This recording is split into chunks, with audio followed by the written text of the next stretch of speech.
mentioned that you were interested in being a judge, so that's kind of translated, right? You are now a judge and arbiter of Major League talent. What a nice segue. So I think that it's appropriate and timely to talk about the judgments that were passed on young Rafael Devers more than a decade ago, right? This has been certainly must be a joyful streak for you to watch. That you've been on this road trip and seeing him homer in the six straight games. Let's rewind and think about what Rafael Devers looked like as like a 14-year-old in Santo Domingo. When did he first jump out for you as this is a special kind of offensive talent?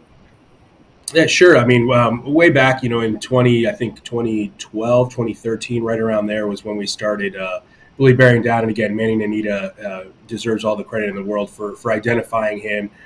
He was in a program for an agent named Rudy Santine, and who also signed many players, successful players. And so Manny did an unbelievable job of kind of ringing the alarm on him. And so we started the process, and I think if I could explain Rafi back then in one word, it was fleshy. But man, was he talented! He was so fun to scout because you could tell the passion that he had for baseball. There was nothing else in this world that Rafael Devers was born to do outside of playing baseball, and you could tell that at an extremely early age. He was always energetic, always vibrant, always laughing, loved to be around us, and made it very clear from an early point of scouting him that whether we wanted him or not, he really wanted to be with the Boston Red Sox. That was his team. And so just getting to know his father throughout the process, also who's also a diehard baseball fan, and things came together there. But from a talent standpoint, we knew that we could help him out. We knew that he was going to be strong physically, but he showed elements. He had proper footwork. He always had a strong arm. There were some carrying tools there, and regardless of where he was going to play, we knew that the bat was really going to be his calling card. And that's something that so many times, especially in the international arena, it's a roll of the dice. And so to have that much conviction, we had 9 or 10 scouts, provide their opinions on him, which helped. And that was at a time too, when we didn't have a lot of the objective technology to help us, kind of direct or kind of like or assist our subjective thoughts. So that process was fun. Rafi, the one thing that he always did was he always performed, and that makes projecting a lot easier when you're able to combine physical skill and future athleticism and physicality, but also combine that with performance. So he answered all the questions for us. It came together, and man, am I glad we have him. And it's been awesome watching him on this recent streak. And he wants to start another one tonight.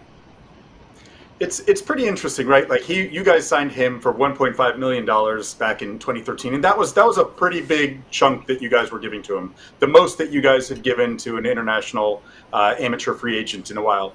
He's not the only one who's gotten 1.5 since then. You guys have a kind of interesting mixed history, right? With other guys who have gotten about that bonus size.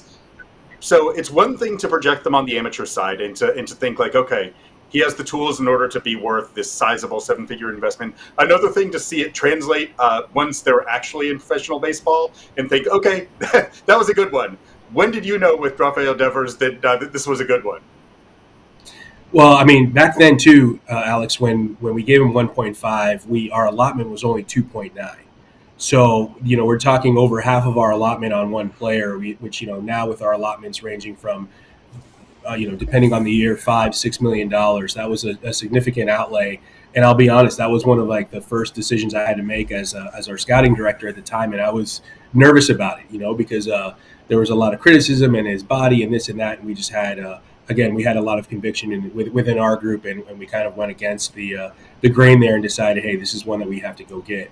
But I mean, as soon as he started, even before that, the DSL season started of his rookie year, his debut season, he had already started showing things that we normally wouldn't see in terms of impacting the baseball. He made a lot of improvements defensively in terms of just basic fundamentals, stride, range, accuracy, and a lot of that credit goes to the coach right now, Jose Zapata, who he still asks me about all the time, and they have a really neat relationship. But yeah, just once the DSL season started, again, the story. He went off the first couple weeks, and he made it pretty clear that he was above this level, and we made the decision to promote him fairly aggressively, and obviously there was a little hiccup there, which is another cool anecdote. But it was you didn't have to be a tremendous you didn't have to be Howie Hake or somebody like that in order to see that this guy was pretty good. I need to jump in here for yeah, 1 we need second. the hiccup. Yeah. The hiccup. Like, you stopped an airplane from taking off, correct?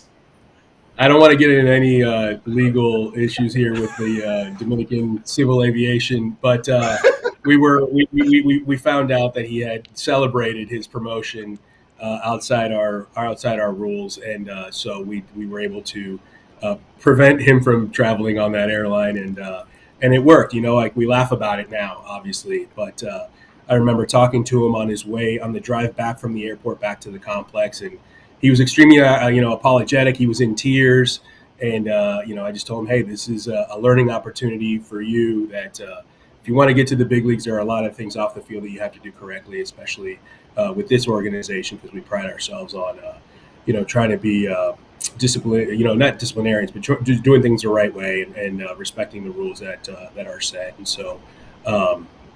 He learned from that, and he said he's glad it happened also. So that was a good. It also set an example for the other players that, hey, if they're going to do this to our best player, we need to fall in line with the few rules that we have. When he signed the big contract, I was at an event with Jake Peavy when that came out. I remember Peavy saying, so now the lineage is Ortiz to Pedroia to Bogarts to Devers, right?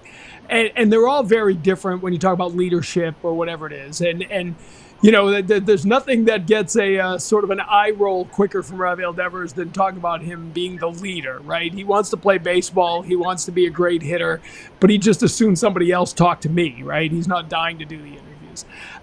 When you watch what he means in the clubhouse, however, just when he goes about his business, when he goes on a tear like this, I always think he doesn't give himself enough credit for the presence he is in the clubhouse. How much have you seen that emerge over the years?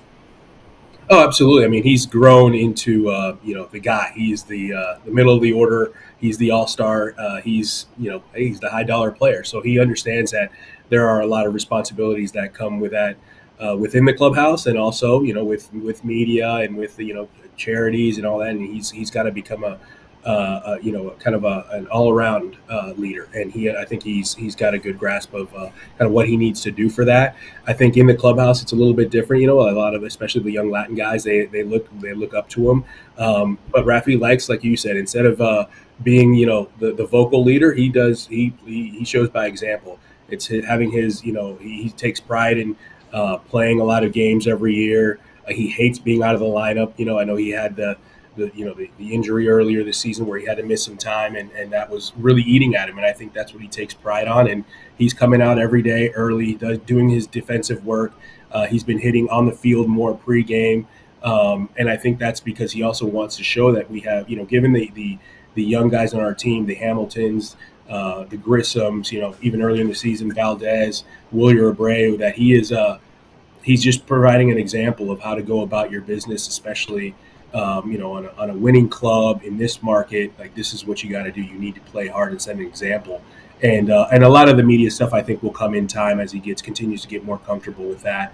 But yeah, I mean, the best way that he can lead is by performing and working hard and doing that, and that's what he's trying to do.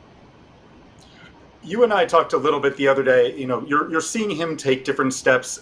Recognizing a different role with the team, particularly given the dynamics of the group. Right, the fact that that you do have a lot of young players, particularly young players from Latin America. But Devers' own game, I think, has taken some interesting steps over the course of this year, and I'm curious what you're seeing from him as the kind of 2024 maturation of Rafael Devers that you're witnessing. Well, let's start with the defense. I think he has worked his tail off first to get his body in great shape so that he could have a little bit more, east-west range. He's been better on balls coming in. I think we've seen, the bare hand efforts haven't been as much as they have been in the past, and I think those are all things that he's been consciously working on. I mean, he made a play last night down the line where he threw to second base on a force out. That was a play that I think in the past he would have tried to go for the long out, and instead, he made a close, it was a close play, a bang man play at second base, but a perfect throw on a, kind of like a do or die ball down the line. And I just think overall, like the maturation, he's always been very good going to the line, going to his right. I think he's worked very hard. With Trevor early on in the season going to his left, and obviously now with Rafaela and with Hammy. But I think that's where he's made a tremendous improvement in just being more confident in himself and his abilities and his hands. And yeah, offensively, I mean, this streak was evident of how good a hitter Rafi is, and you saw so much of the impact going to the opposite field, and that's special. I know that now, and we're all about like pulling the ball and getting the ball in the air, but being able to do that, especially on some of those pitches middle in, is a gift. And that's hard to do. And I think that if you have the ability to do that, that can really separate you. But yeah, we love him when he hits the opposite field. We also like when he takes advantage of those balls middle in and is able to pull them and drive them. But especially at our ballpark, his ability to do that the other way is special. So he's making better swing decisions. He's seeing more pitches, and so overall it's been a very, very encouraging start to this year.